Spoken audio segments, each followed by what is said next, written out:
Hi, everyone. Thanks so much for coming to my session. My name is Libby Akin. I am the advisor for the Student Entertainment Board. And this session is going to be a little bit about creative collaboration and kind of some general leadership advice as well that I've learned over the years. My background, let me slide forward here. Hello world, who am I? So right now I'm the advisor for the Student Entertainment Board, but I wanted to give you a little background about what I've done and who I am so you know that I am semi-qualified to talk about this. So starting in my early days, I went to Central Washington University and I got my Bachelor of Fine Arts in Theater Production, which is a little spooky for the parents, but it was super, super fun. I learned a ton of skills. I focused a lot in tech and production management, and I did a lot of lighting design. I did a lot of stage management, super fun, and I got to do all of these projects. I was an assistant stage manager on Mary Poppins, on Legally Blonde. I did board op. I was the production manager for a Short Works Festival 2 years in a row. I was a lighting designer for a fashion show. I did lighting design for dance as well, which was super fun, and just a bunch of other stuff as well. I did music festivals. I was on committees. I've worked in professional conferences. I did that at WSU for a while, for about 1.5 years, 2 years. Did the Sewing and Stitchery Expo, which is like a big quilting expo, super fun. I'm one of the lead planners for Haunted Palouse. I know a lot of you don't know what that is, but it's a huge haunted house event out in Palouse, Washington that's been running for like 20 years, except for this year. Don't ask me about it. We'll do it next year. And then I've done open mics, and all this to say is that I have a really broad range of experience when it comes to collaborating with creative teams. I've worked on teams of all different types, teams that I've built, teams that were given to me, teams of students, teams of mixed faculty and students, or staff, or community members, people I didn't choose, people I did. So I'm hoping that today I could get to share some of my experience with all of you and some of the things that I wish I knew when I was just starting out and kind of in your shoes. And one production I want to refer back to a few times, or I probably will refer back to, is the Rocky Horror Picture Show. And the reason why is because that is a project that I directed and produced and did lighting design and a bunch of other stuff for when I was in college. And it's a project that I started completely by myself, that I built the team for, and then it was completely student run. So I hope it's something you guys can kind of relate to, and I hope that you are the students who are going to go out into the WSU community and do projects like that using some of the skills that I'm going to talk about today. But the first thing I wanted to do with all of you is an exercise in why. Does anybody know who Simon Sinek is? Nobody? Kind of familiar? So he has one of the most popular TED Talks of all time, and it's called Start With Why. I think that's what it's called. And he demonstrates why Apple is really successful at selling their products. It's because they sell why. Like, why are we doing what we're doing over, like, how do you do what you do, or the technicalities of it. And I drew on inspiration from his presentations to kind of create a little activity for us to start with. But the reason why I wanted to start with why is because it's something that I didn't really even get in touch with until I was almost completely done with my college experience. And I wish I would have, because it really grounds you in what you're doing and gives you a framework to be super successful with your teams and with yourself. And I think a lot of the time we kind of breeze by it, especially in situations like this. Everyone's looking at you guys like, you're our future leaders, you should be able to manage people. We just kind of skip the whole, like, what's the point thing? And I really want you guys to reflect a little bit about that today and hopefully come up with some values that will help guide you as you go forward. So, taking a breath here. I'm a very existential person too. Anyone that actually works with me knows I am always in the office being like, yeah, but why are we doing that? And what's the point? And how is this connecting people? And Are we really putting effort into the right things? And those are really important questions to ask. You don't necessarily need to be an existential thinker all the time, but I do want you guys to consider it. So, starting with Rocky Horror, I just wanted to show you all a couple pictures of this. I dug deep in my archives. So this is, I wish it were a little darker in here so you could see better, but this is a picture of the cast from the first year we did Rocky Horror, where, no one thought it was gonna really work that well. They put 200 seats in the senior ballroom at Central, and there was a line like going all the way down our student union by like an hour before the show. So they started throwing more seats down. It was like the best day of my life. I'm like, I told you so. I'm a creative genius. And everyone was like, shush, stop being so annoying.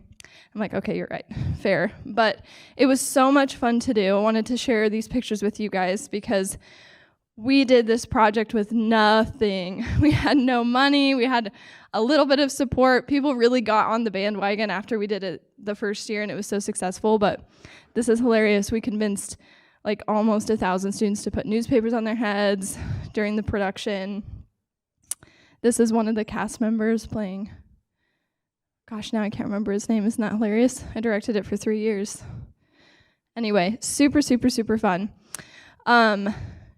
And I was asked to reflect on this a lot as I was going through my journey, my creative journey at Central. And I wanted to tell you guys a little bit about why I did this show. And we'll come back to this later as an example for you to work from. But to me, it was so important to push through this show and to do it, even though everyone was telling us it might not work, people were questioning us, we didn't have the money. I was so passionate about it and about sharing this opportunity with other students and about creating space for all these weirdos to be weird that it just worked. And I believe that events have a super profound impact on people because they're focused on connecting us. And in my opinion, the goal of everything that I do as an event planner is to connect people, to build relationships, to make people feel seen, to give them space, to be themselves. All of those things, super, super important. That's what was driving me to do this project, but I didn't know that until my senior year when I was asked to talk about that in my final jury. So when you're a creative student, it's common for you to do juries. Basically, you stand up in front of everyone and you're like, this is why you should let me graduate. It's very nerve-wracking. And my mentor, I was like, I don't know what to talk about. I've done it all. I've got all this stuff to show you, but I don't really care. And she was like, you should really be able to articulate why. Why are you doing this? And that really got me thinking. And then I gave a great presentation about why, and it almost made everyone cry and almost made myself cry. And I just really have found a lot of value in kind of solidifying my own values of creative work and events and entertainment and all of that stuff. So it's a lot of blabbing.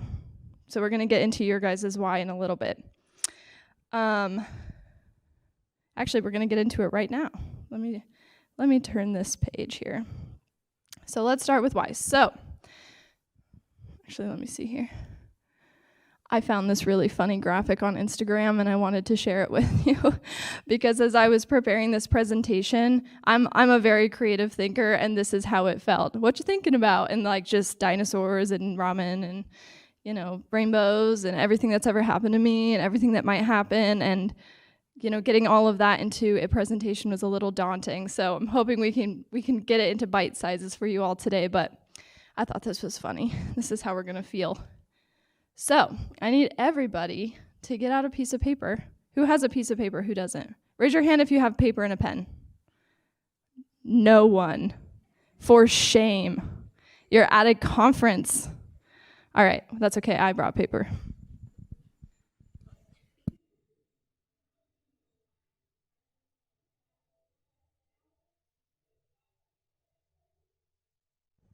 Dun, dun, dun, dun. So we're going to start with a writing exercise. This is going to be some reflection. Then we're going to get into small groups and share. Isn't this great? How many, I guess you guys have only been to one session, haven't you? Did you guys do an activity in your last session? I'm just curious. No? Yes! I was afraid you guys are going to get all activitied out, but that's awesome. I'm watching this.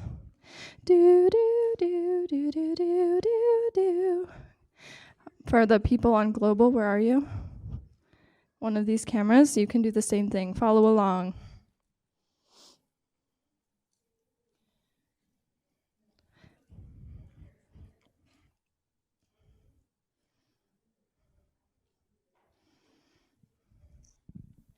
So as we go into this next exercise, I feel like it's common when I talk to student leaders for people to not have a super deep understanding yet, or at least they haven't reflected on it in a way that they can articulate.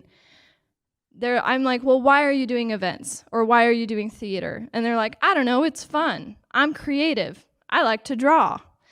That's not what we're looking for today. Today, I want you to think about who you are as a person. We're getting a little deep here, a little therapy time. I really want you to dig deep and think about why. Think about who you are and your values. So we're gonna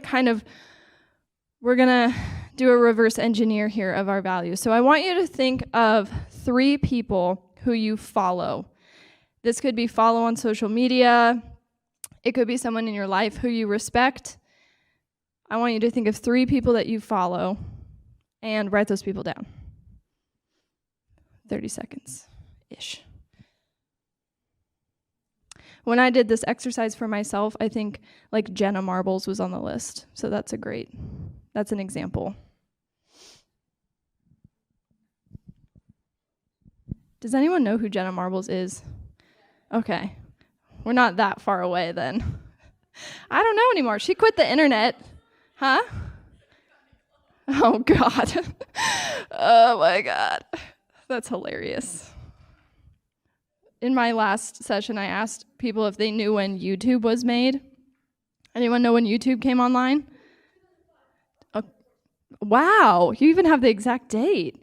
Wow. Yeah, flip that hair. You deserve it. All right, does everybody have their 3 people? No? Repeat it again, what I want you to do. Gosh, yes, okay. 3, I'm kidding you, by the way. All the sass, it's fake. I love you all. It's 3 people who you follow that you want to admire. Or you admire. We're going towards positivity here.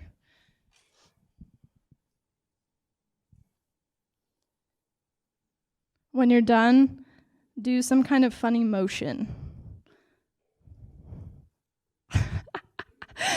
Oh my gosh, I feel like we should all get up and play zip, zap, zop so you guys can like get the yah-yahs out a little bit. Oh my gosh. What's funny about the theater thing is that everyone always asks me if I'm an actor, and I'm like, no, I like lights. I like being hidden behind things. All right, how about now? Doing good?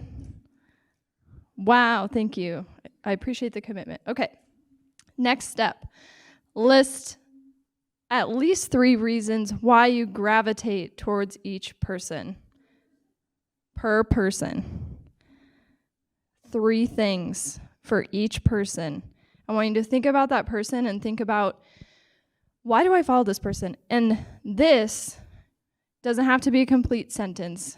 Like, I follow this person because they're funny.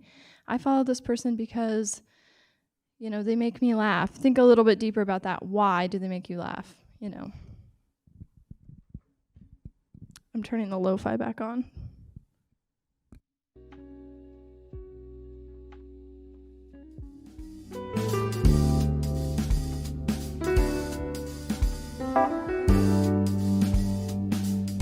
Oh, it's feeding back.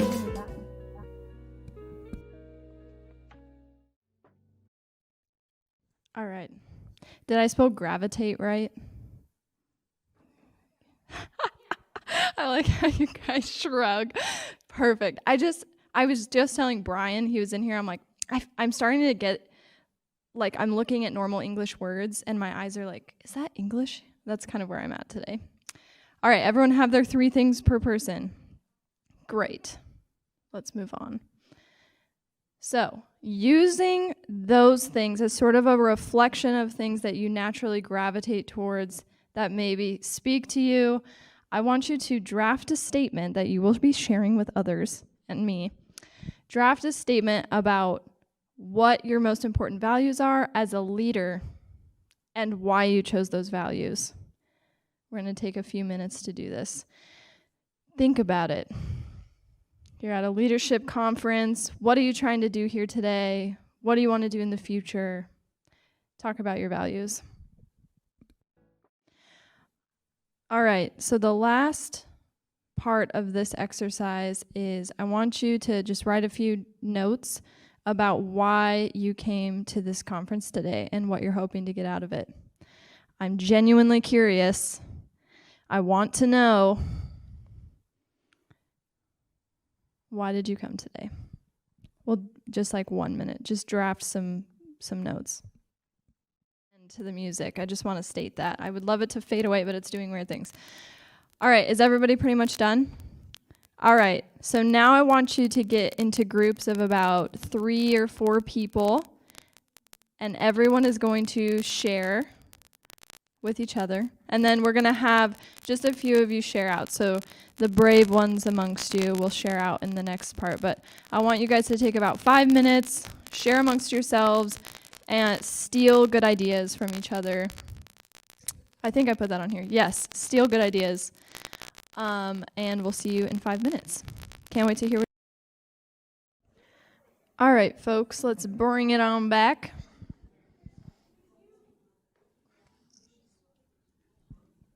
Do a little wraparound. Woohoo. I hope that was enlightening for some of you and kind of fun to share, and maybe something that is new, maybe not. I would love to hear some of the things you guys said. So let's start on this end of the room and kind of work our way over. Don't be shy. Who over here wants to? All right, here we go. What's your name? Carrie. Hi, Carrie. I guess I should give you a mic. 1 second. No, you have to, because we are streaming on Global Campus, so sorry. Also, mic technique, guys. Speak like this into the mic. People are like walking around like, you need to talk into the mic. I'm telling you now, because you'll have to do this again in your professional life, and you're going to be that person that's holding the mic in a way and that no one can hear you. Don't be this person. Be this person. Okay. Don't be this person. All right, go ahead, Carrie. All of it. Let's start with your statement, and then tell us why you came to this conference today. And now it's not on. All right. All right, great. My most powerful or my most important value as a leader would be like inclusivity and like friendship and belonging, just making sure everybody feels like they belong in the group and they all have an equal opinion, regardless of if you're the president or just this is your first time. Like if you have an opinion, you deserve the right to voice your opinion, and making sure everybody just feels like that is important, I would say. Awesome. Those are great. And I don't think this mic is working. Can you hear it? Is it? Okay. And then why'd you come today? So I actually came today because I get credit for my work. I get money for coming here. So I'm here for Sweet. the money and the iPad. And the iPad. Yeah. That is With that, I hope to get like a better community in my club and just like be able to have us all feel like we're all better friends instead of just like coworkers. Yeah, and you want to be a part of that, seeing that growth happen. Yeah. Cool. I dig it. All right. Anyone else over there have some profound thoughts to share with us? Yes, you do. I can tell. Oh, I'm so excited. All right, hello. Oh, Sweet. Yep, you did it. all right. I guess my statement was just the important values of a leader is like listening to your followers. But the common phrase of to be a good leader, you got to be a good follower. You can't really understand your followers if you don't understand it from their point of view. That way, you're not gonna be listening to them as well, and you're not gonna understand them. So that was what I said for my statement, and then I came here to learn something new about leadership because I do a lot of leadership stuff. So Awesome. Well, thanks for coming. Thanks for sharing. All right, we're going to move into our second zone. Who is brave in this zone? Yes. Excellent. Okay, I'm Maddie. I said that leaders have everyone's best interests in mind. They are open to criticism, engaged with their group, and care about everyone. And I came because I want to finish Coog's lead and like actually get credit for it. Very nice. So, in your statement, you've kind of phrased it as leaders do this. Is that what you do? Is that you don't know? Does any of that really resonate with you? I think so, because it's what I think. Okay, great. It does. Thanks for sharing. Yeah, you want to share. I know it. Hello, I'm Diana. Hi, Diana. For me to be like a leader, I want people to feel like they're heard, that they value, and that they're needed, that they're wanted. I feel like this is important to create any kind of change, to achieve any kind of change. I also want to motivate others to also become leaders, because that's the way I became a leader, by the motivation of others. The reason I came to the conference today was because I also have a leadership position, and I want to see the different views of different leaders and see how I can better myself. And I just want to hear other people's opinions, to be honest. Yeah. Awesome. Thank you so much. Very cool. All right, let's get into our zone over here. Yes, go for it. A lot of sweaters in the room today. Okay, so I'm Sierra, and I came here because like I'm a junior and I'm getting ready to go into like the professional world, and so I want to be able to talk to people and be able to like lead groups and just get out there. And then some values. It's a good way for me to not be as nervous, like talking in front of groups of people that I've never talked to before, and just like be more professional in that as well. And then I'd love to hear from others and like know what other people have to say about like the ideas that I have and things like that. And then just get more people skills in general. Very nice. Thank you for sharing. All right, let's get into our I know it. I know you want to do it. You guys have a twinkle in your eye when you want to share. Hello, hello. Okay, so my name is Nadine. It's funny that you say that most people don't really think about their why. I've actually thought about my why for a good while. So my why is to coach, heal, and care for the animals of this world, including humans, so that they can be the best, healed, and highest version of themselves. In case y'all didn't know, I'm a veterinary student and also I'm a judo coach. That's why I say those things. The most important values, personally, that I believe is one, communication. Because even though we can speak the same language, there's a lot of things that people misunderstand. I believe not only what you communicate, but how you communicate, and not only that, when you communicate is very important. Empathy, because like someone had said over there, if you don't understand what people are going through, if you don't understand the people that follow you, there's going to be miscommunication. There's no like connection there, and how can you lead when you don't know how to do that? And then like a learner mindset also. And then why I came here is basically how to become a better leader. Awesome. Thank you. Do you two ladies want to share? You guys seemed like you had, one of you two. I feel like you had a good combo going on. I want to hear from that group. Okay. My name's Amaris.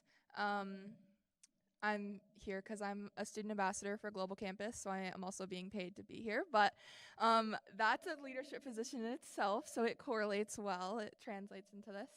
I am a woman studying politics, so a lot of what I wrote resonates with my vision of myself in politics. So I have a lot of characteristics written down that I will spare you, but the gist of it is a leader to me has ambition to lead and has confidence in the decisions that they're making. I also wrote empathy. I think that's a really big one.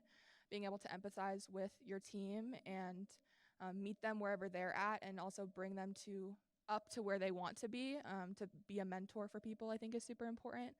And I also said perseverance is really important in that as well. If you're a leader, to be able to motivate your team to keep going when things are tough, and to have that in yourself to be able to motivate yourself to keep going, even if things are getting difficult. So, yeah, that's all I have.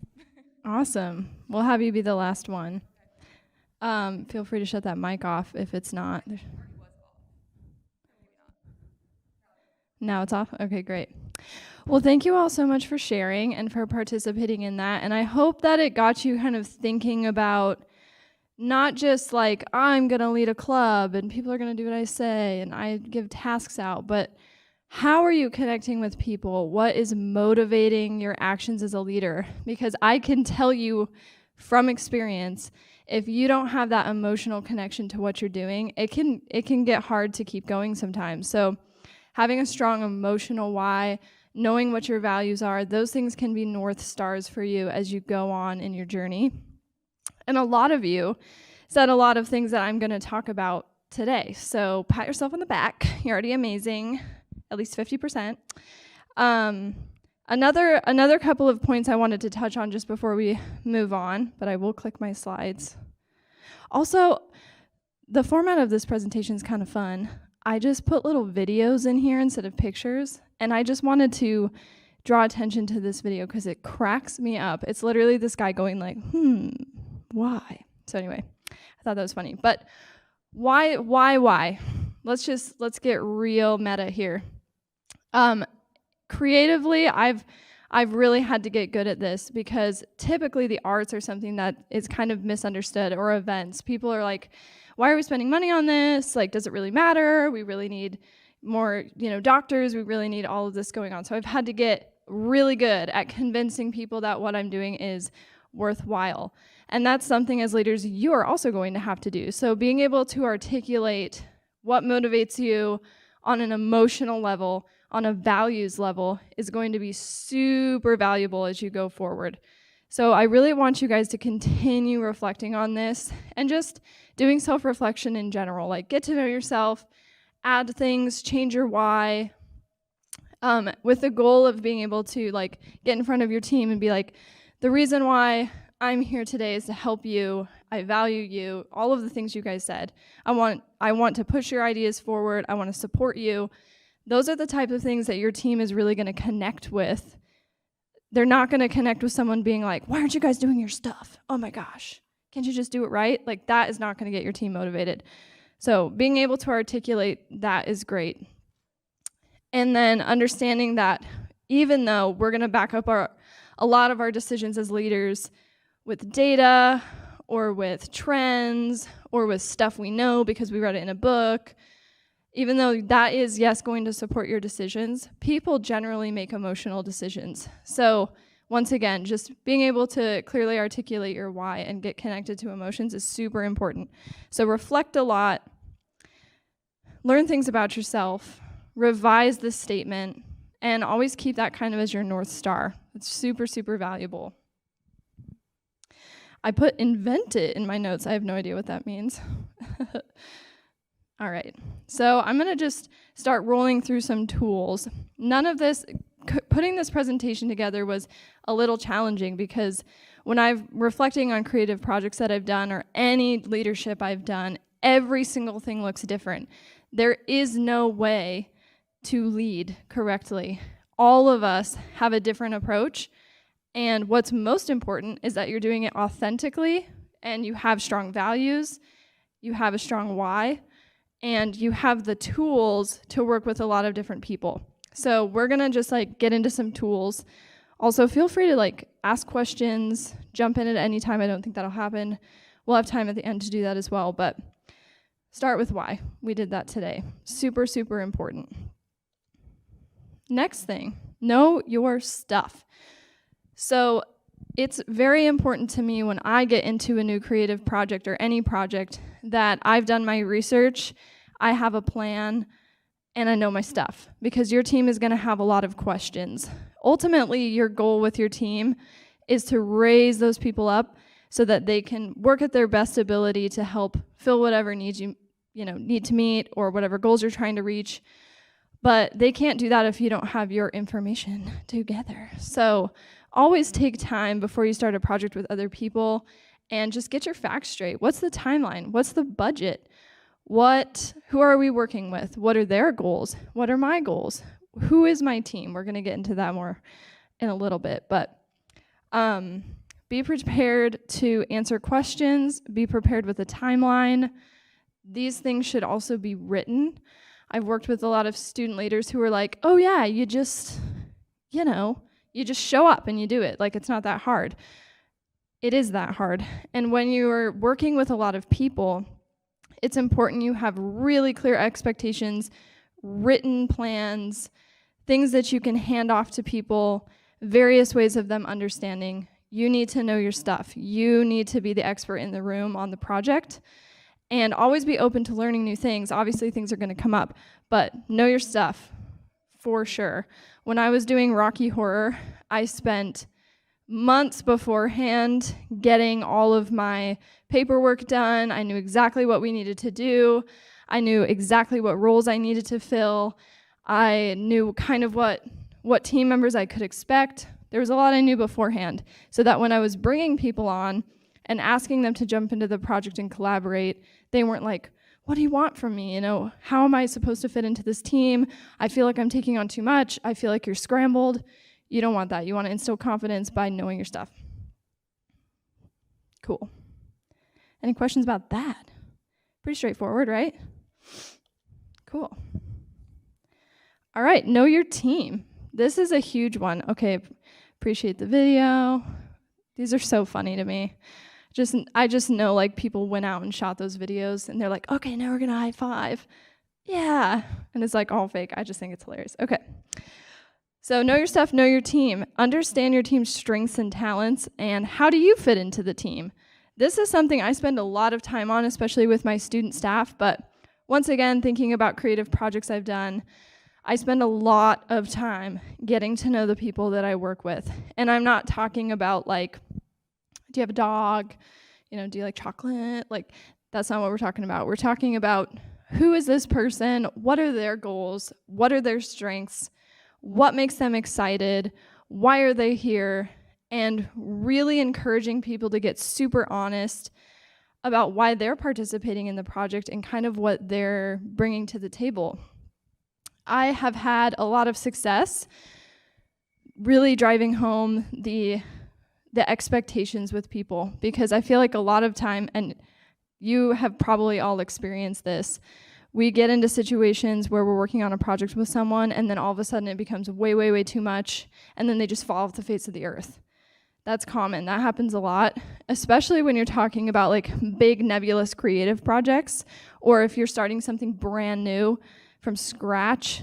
People just get really overwhelmed. Your job as a leader is to manage that by, 1, knowing your stuff, 2, being able to articulate the importance emotionally to these people to stay involved and engaged, but also by helping them manage themselves in a way by really getting to the root of what they want.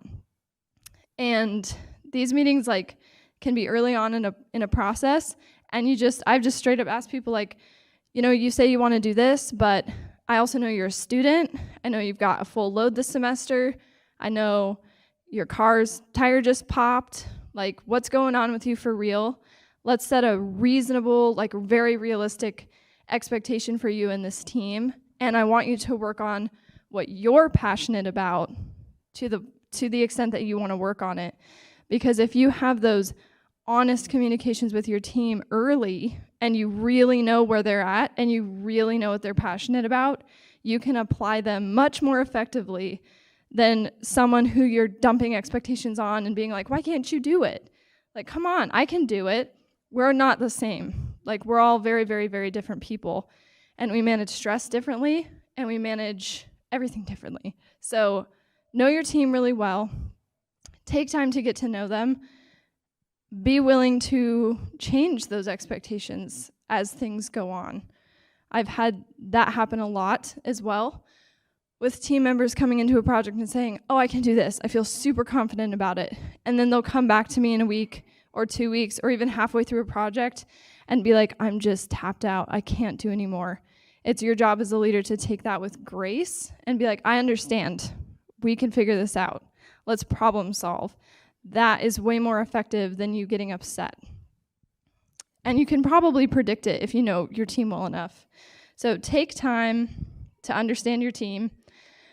Some of the questions that I'm just going to read some off. Some of the things I start with, some of you said listening. That's definitely a huge part of being an effective leader.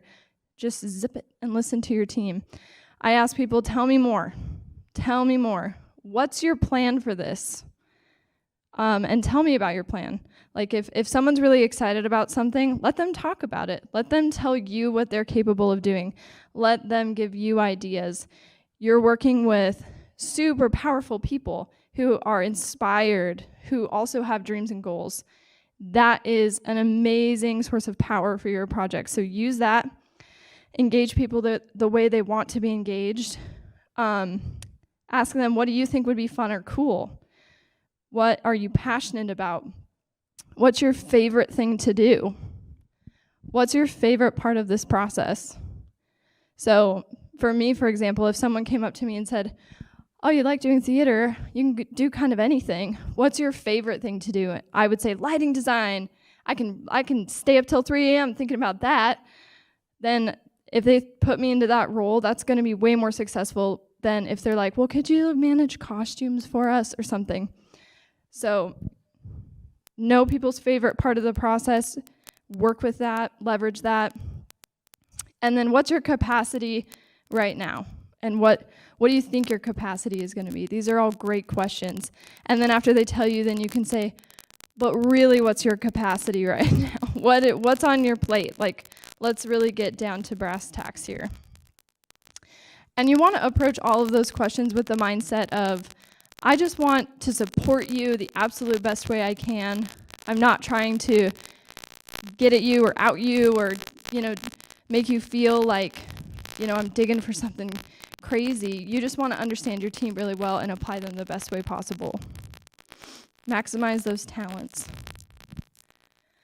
A couple of you hit on this, we'll hit on it again. Ask questions and listen. This is I probably should have put it first or last.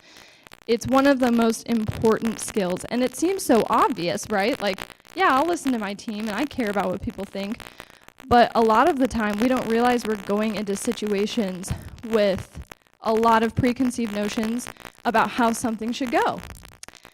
And I imagine some of you are kind of type A, or you're really go-getters, or you have stuff really organized. Maybe you don't, but, it's really important to reflect, again, keyword, gosh, I don't know why I'm working so much. Reflect on your own preconceived notions about how projects are supposed to go, and what people are supposed to do, and what people are capable of. If you can open up your mind and really listen to the people around you, that's amazing. Because I've had so many great ideas. I thought, like, this is the best thing ever. I'm a genius. Wow. And then someone will come in and just blow me away with their ideas. And I'm so glad that I took a moment to just stop myself and listen to those people. Open mind. Ask questions. Really good questions. And you can go back to that list that I was saying earlier. Like, if someone says, oh, I've got this really great idea. I want to have, horses, and I want to, do yoga, and I want to, whatever. They've got some really weird idea. If you're like, I don't know, I'm not sure about that internally, just go to tell me more. Tell me about your plan for that. Let's talk about it. Always try to expand that conversation. Instead of shutting it down and being like, I don't know if that'll work. Let me just tell you, I have a lot of experience with a lot of different types of events, and I can usually get a read on something pretty quickly, if it's going to work. But I really work hard to never shut down those creative conversations, which they are. You could be working in finance and someone could be saying, what if we did this? And someone's like, well, I don't know about that, and just immediately shut it down. Try not to be that person. At least explore the idea, because you're creating for and that can lead to a lot of positive change in your team. Notes.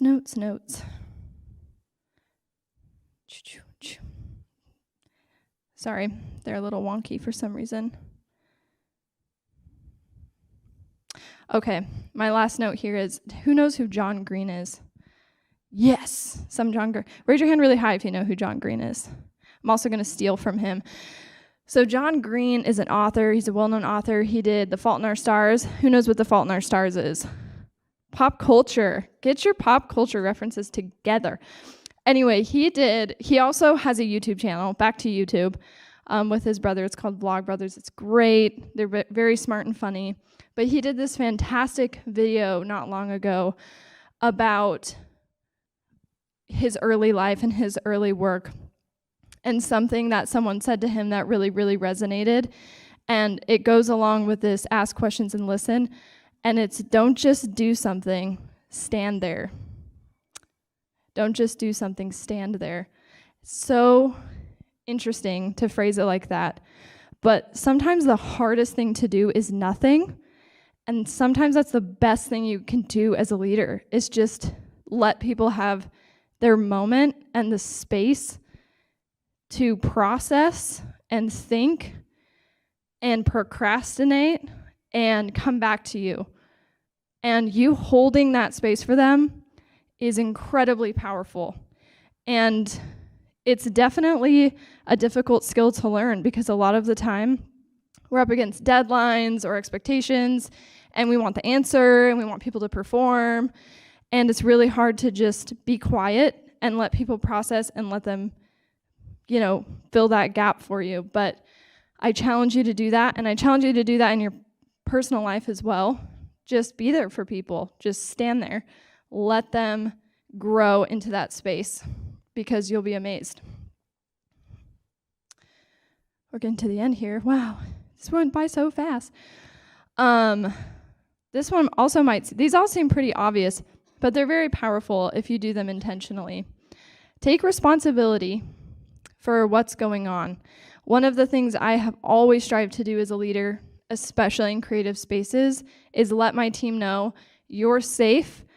If you need a problem solved, if you need me to talk to somebody, if you need to vent, if something's going wrong, you can always come and talk to me. I will always be calm.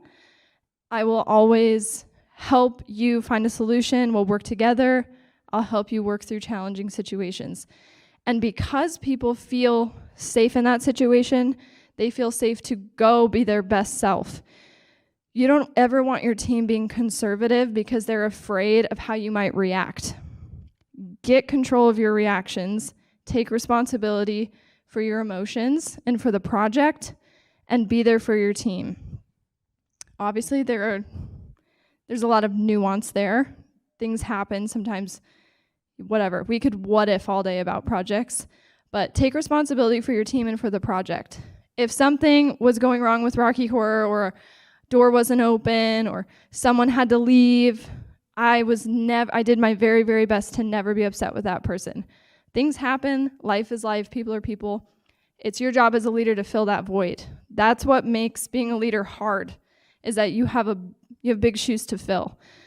But taking responsibility, encouraging people to talk to you, controlling your reactions, those are all super powerful things. Your team will start to feel super safe with you, and that's when magic can start to happen, because they're not limiting themselves based on your approval or other people's approval. Feedback. This is a cool tool I learned going through all of my design classes. I think in college you get pretty good at giving feedback. You have to do it a lot. You have to write a lot of papers and stuff. So you guys get really good at that. I was actually reading one of my old papers when I was preparing for this, and I'm like, oh man, I used to be such a good writer. What happened? Now I've got feedback on a slide with a heart. LOL. Feedback is a huge part of the creative process, and I could probably do a whole presentation on this. It's also just a huge part of any team. I'm talking kind of about creativity, but you can apply this to anything. Any team can be creative. Creative teams are the ones I normally work with. And people are shooting off dozens of ideas at you all the time. Someone wants it red, someone wants it spiky and blue. They don't like that. Now the lighting designer's involved. So now you've got like a group of 10 people yelling at you. Everybody has a different vision. So being able to steer all of that and give great feedback is important. And this kind of goes back to the why, being able to communicate the vision and the goal in a way that people can resonate with. And then knowing when it's appropriate to give feedback and when it's not appropriate.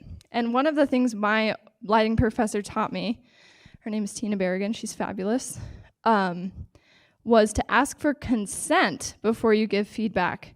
And that sounds a little strange until you start to do it. And I dare you to just like try this for a week in your life before you just shoot off a reply to somebody or say, "Ooh, I don't like that outfit," or "Ooh, I don't like how you're doing that." Say, "Hey, would you like some feedback about that right now? Or is this like not a good time?" Because sometimes you're interrupting someone's thought process or you're interrupting them trying something new, and they don't need you to step in and say, "I don't really like that. I don't like gray," or "I don't like blue," or "I wouldn't do it like that." You're interrupting that whole creative process or them working through a problem. So try it in every context you can. It's magical.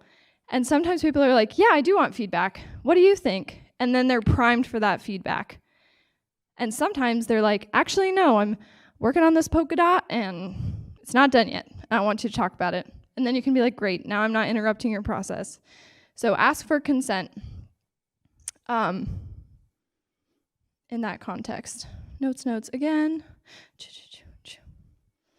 All right, last one. Oh God, we have 4 minutes. Crazy.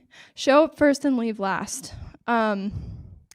This is also one with nuance. I want to be clear that I am a huge fan of work-life balance.